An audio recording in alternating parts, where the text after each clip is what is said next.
Bismillahirrahmanirrahim. Assalamualaikum warahmatullahi wabarakatuh. Alhamdulillahirabbil alamin. Wa bihi nasta'inu ala umuri dunya waddin. Assalatu wassalamu ala asyrafil anbiya'i wal mursalin nabiyina wa maulana Muhammadin sallallahu alaihi wasallam wa ala alihi wa sahbihi ajma'in, amma ba'd. Masyarul muslimin rahimakumullah. Pada dasarnya manusia memiliki dua jenjang dalam kehidupannya, yaitu ada masa muda dan juga masa tua. Dan di masa ini saya tentunya dan juga mungkin para pendengar sekalian mengalami yang namanya masa muda. Kalau kita terusuli lebih dalam lagi, masa muda itu condongnya dia memiliki dua sifat atau dua hal. Biasanya yang namanya orang muda itu memiliki sifat produktif dan juga rasa penasaran yang amat tinggi. Perlu diketahui pendengar sekalian, rasa penasaran ini tak jarang melewati batas. Mungkin kita memang suka sekali dengan hal-hal yang baru di kehidupan kita. Dan tak jarang juga kita menemukan hal-hal baru yang bersifatnya itu negatif. Banyak sekali di kehidupan kita yang bisa kita temukan itu sifatnya negatif. Merokok, berjudi, pacaran, dan yang lain sebagainya. Dan apabila kita ataupun seseorang melakukan perbuatan-perbuatan tersebut yang memang sifatnya itu adalah negatif dan menentang dari ajaran Allah, itu adalah disebut perbuatan maksiat. Allah Ta'ala pernah berfirman dalam Quran Surah An-Nisa ayat 14 yang berbunyi, "Wa may ya'sillaha wa rasulahu wa yata'adda hududahu yudkhilhu naran khalidan fiha wa lahum 'adzabun muhin." Dan barang siapa yang mendurhakai Allah dan Rasulnya dan melanggar ketentuan-ketentuannya, maka ia akan dimasukkan ke dalam neraka jahanam, dan di dalamnya ia mendapat siksa yang begitu menghinakan. Sebelum kita masuk ke dalam maksiat, kita perlu mengenali lebih dulu pengertian dari maksiat ini. Pendengar sekalian, maksiat ini diambil dari bahasa Arab, yaitu asa ya'si maksiyah. Artinya itu mendurhakai, melanggar, menentang, dan juga membangkang. Jadi pendengar sekalian, dalam agama Islam, Allah telah menetapkan ajaran-ajaran yang membuat hamba-hambanya itu beruntung di dunia dan juga di akhirat. Salat, mengaji, puasa seperti di bulan Ramadan ini, itu merupakan perbuatan-perbuatan yang secara tidak langsung menguntungkan kita. Tapi yang namanya hidup tidak mungkin ada sifat negatifnya. Setiap yang positif pasti ada negatif. Dan sifat-sifat negatif inilah yang menggoda kita untuk menentang ataupun juga melanggar ajaran-ajaran Allah dan Rasulnya. Dan kita sebagai pemuda itu nggak jarang pernah melakukan perbuatan-perbuatan maksiat. Walaupun emang itu kecil, seperti menggunjing ataupun menggibah, berkata kotor, itu pun termasuk perbuatan maksiat. Dan juga mengata-ngatai saudara kita ataupun juga orang lain, itu adalah sifatnya maksiat. Karena balik lagi, maksiat itu adalah sesuatu yang memang menentang ataupun membangkang dari ajaran Allah dan Rasulnya.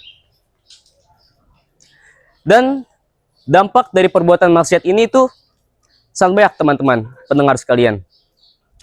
Yang pertama, seseorang yang telah melakukan perbuatan maksiat akan merasa ketagihan. Kita merokok, rasanya enak. Dan seslop itu atau sebungkus bisa keluar duit Rp20.000.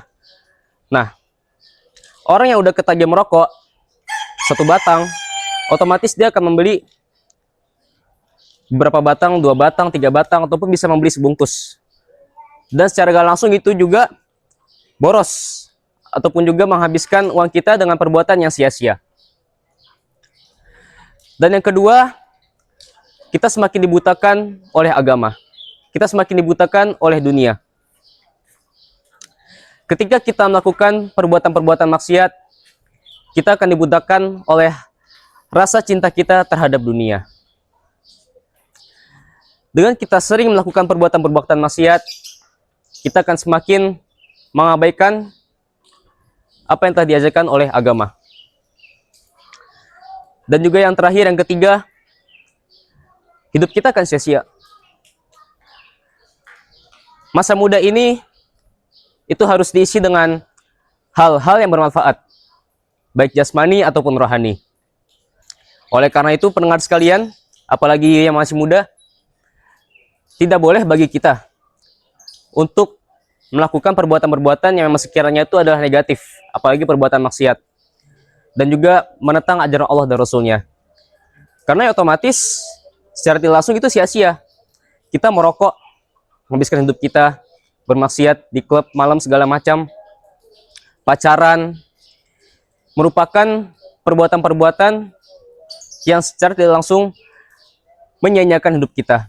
Dan juga boros, asal teman-teman tahu. Dan juga pendengar-pendengar sekalian. Kita merokok, menghabiskan uang. Pacaran, menghabiskan uang. Berdiskotik, menghabiskan uang juga. Sementara sebaliknya, kita sholat, tidak diminta biaya. Kita mengaji, berpuasa, tidak diminta biaya. Allah telah menyediakan fasilitas-fasilitas yang membuat hambanya itu bisa merujuk ke dalam surganya. Terakhir, pendengar sekalian, saya ingin menyampaikan suatu syair yang dikemukakan oleh Imam Syafi'i rahimahullah, ulama terkemuka. Beliau berkata, "Syakautu ila waqi su'al hifdhi, fa arsyadani ila tarkil ma'asi. Wa akhbarani bi anna ilma nurun, wa nurullahi la yuhda li'asi." Artinya adalah, aku mengadukan kepada Waqi ataupun Imam Waqi. Imam Waqi ini adalah guru daripada Imam Syafi'i. Aku mengadukan kepada Imam Waqi tentang buruknya hafalanku. Lalu beliau menunjukiku untuk meninggalkan maksiat. Lalu beliau memberitahukan kepadaku bahwa ilmu adalah cahaya. Dan cahaya Allah tidak diberikan kepada ahli maksiat.